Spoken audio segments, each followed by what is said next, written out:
Bakit tuwing May 1 ipinagdiriwang ang Labor Day? Ipinagdiriwang ang Labor Day tuwing Mayo 1 bilang pagkilala sa mahalagang ambag ng mga manggagawa sa lipunan at ekonomiya. Ang petsang ito ay may makasaysayang pinagmulan na may kinalaman sa kilusan para sa karapatan ng mga manggagawa, lalo na ang laban para sa 8 oras ng trabaho sa isang araw.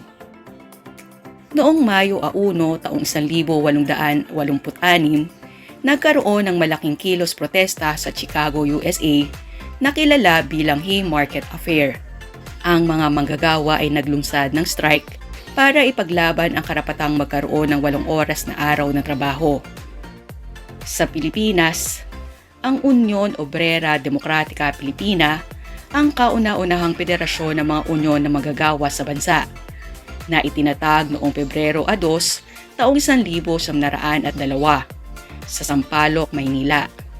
Pinangunahan ito nina Isabelo de los Reyes at Hermenegildo Cruz at naging pangunahing tagapagtaguyod ng mga karapatan ng mga manggagawa sa ilalim ng pamumunong Amerikano.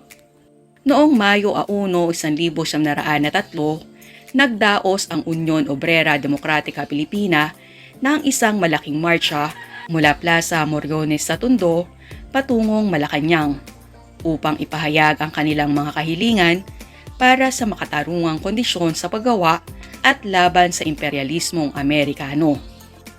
Noong Abril 8, 1908, ipinasa ng Philippine Assembly ang isang batas na nagkilala sa Mayo 1 bilang opisyal na araw ng mga manggagawa sa bansa.